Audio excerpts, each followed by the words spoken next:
Good afternoon, everybody out there in YouTube land. This is CW. Thank you for joining me this afternoon for another video. Today I'm doing a little update video on the Ravencrest Titan out the front automatic knife, dual action automatic knife. I see a bunch on the internet, people putting them down because they buy parts in China and they assemble them here in the United States. They're not really manufactured. I mean, the parts aren't manufactured in the United States, so they kind of get a bad rap for that, and they kind of get a bad rap for how much they charge for the knives, even though they get parts cheaper from China.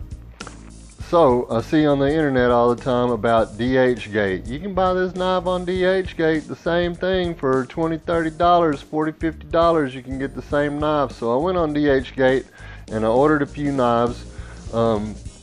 These two knives that I ordered, I didn't realize it when I ordered them that they're plastic handles. They're not aluminum handles like the Raven. So that was just a mistake that I made. So then I ordered another one and I found one of these Microtechs on DHgate. And so this one was about $25. It is a metal handle, but I made a mistake again. I didn't get the correct size. The Microtech is just a little bit smaller than the Ravencrest.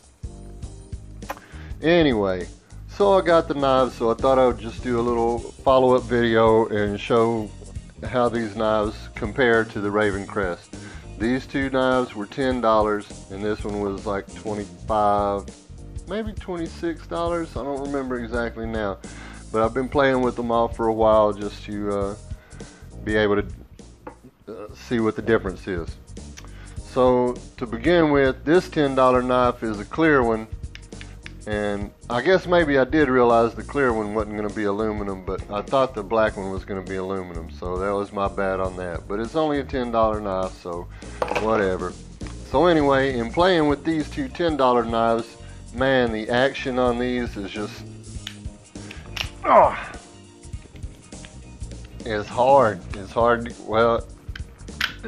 to get them in and out. And then when I was playing with this clear one for a while, it go after about 3 or 4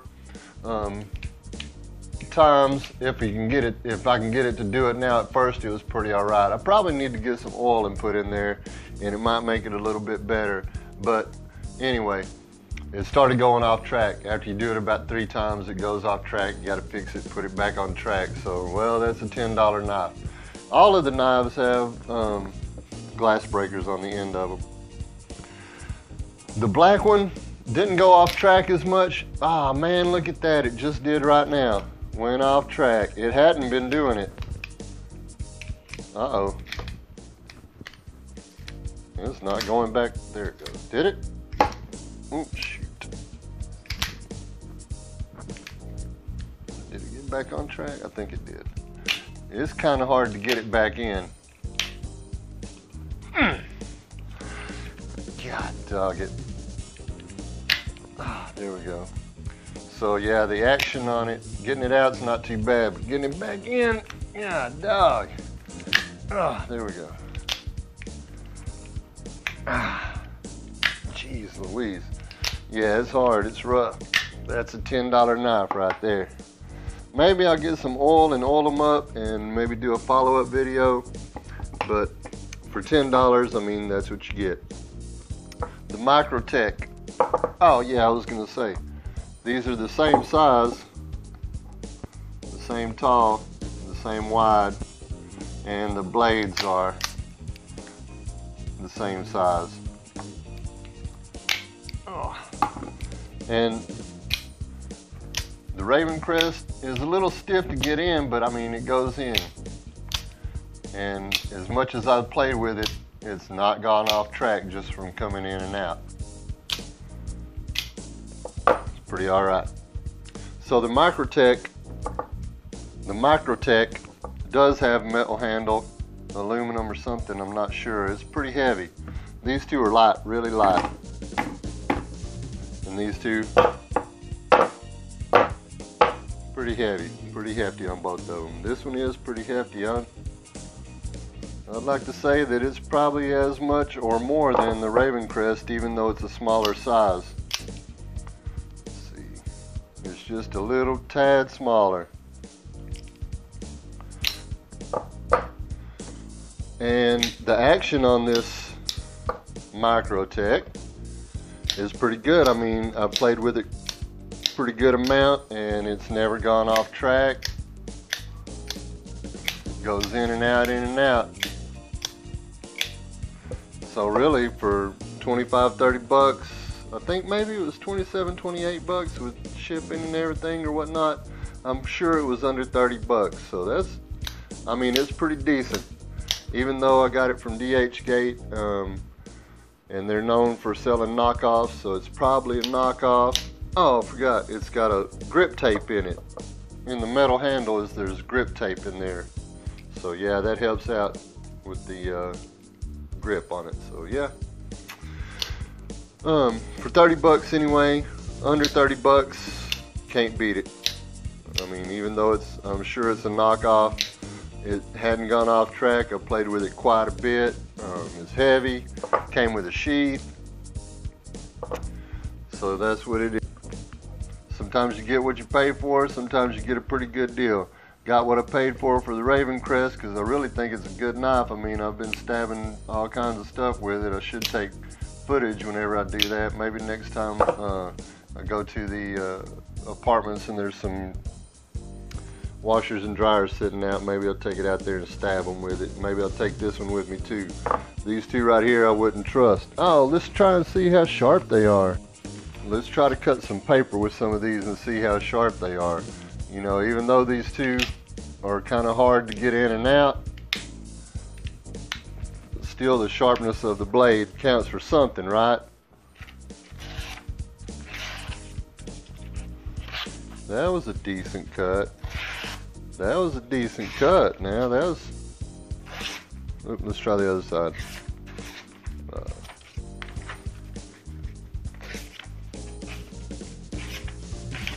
I probably need to be standing up. Uh-oh, the other side doesn't seem as sharp, right? That side is pretty sharp.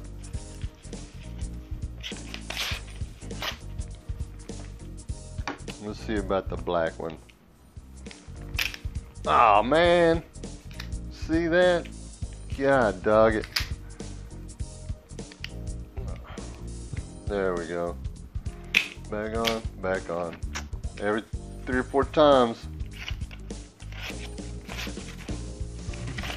It seems like it's pretty sharp. Oh, F. Another piece of paper.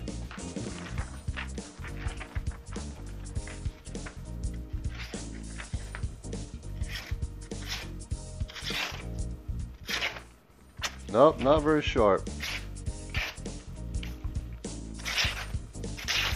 There it goes. It is pretty sharp.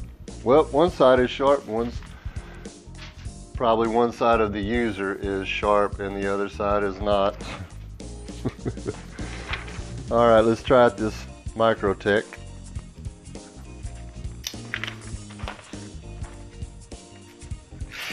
Oh yeah?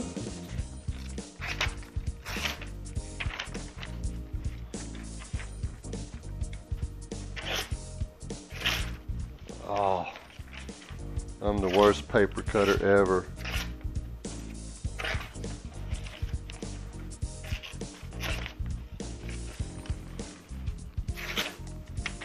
Well, evidently it's not that sharp. I think it's user error. Let's try the Ravencrest. But I've been stabbing stuff with this one, so it might not be sharp either. It's just D2 steel, I think. Is it? No, it's 440C. I'm sorry, 440C, I think. I'm gonna have to sharpen that because yeah, I've been playing with it and stabbing stuff. So, oh, and plus I can't cut paper. God dog it. All right, so that was the paper test. So thank you for joining me this afternoon. You have a good day, good night, good evening, whatever time it is you're watching. You have a good one. please click like or subscribe, maybe a share or two on the social media site, and thank you so much. That would be helpful. Thank you so much. You have a good one. All right, one last thing for the Ravencrest comparison with other OTF knives. Ravencrest gets a lot of crap online for ordering parts from China and assembling the knives in America.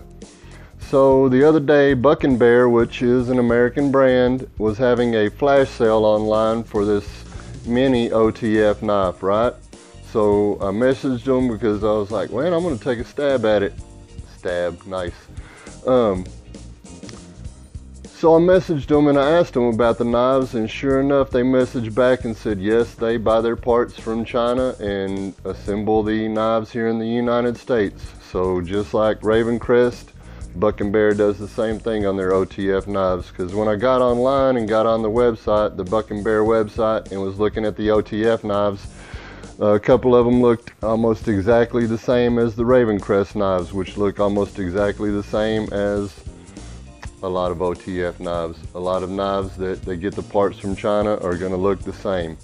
So anyway, it is a good little knife. I mean, it has really nice action. It's easy action, and I've been playing with it a little bit and it hadn't gone off track one single time. So it's a good little knife.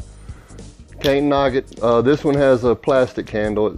I don't know if it's plastic, ABS plastic, or what kind of plastic, but it's a plastic handle, and it's got the thumb deploy on the flat side, not on the top side. I don't know what you call it. Anyway, so I just wanted to make that point that BucknBear buys parts from China and assembles it in the United States, same as Ravencrest. So I guess if you're going to give Ravencrest crap about it, probably ought to give BucknBear crap about it. That's all I have for now. Thank you so much for watching my video. We'll add this to the end of the previous video because, well, I didn't get this until a day after I shot that video. So thank you so much. You have a good day, good evening, good night, whatever time it is you're watching. Have a good one. Click like and subscribe, and maybe a share or two on the social media site. Thank you so much. I wanted to show a little close-up that this is the BucknBear. See, it's got the little BucknBear symbol on it.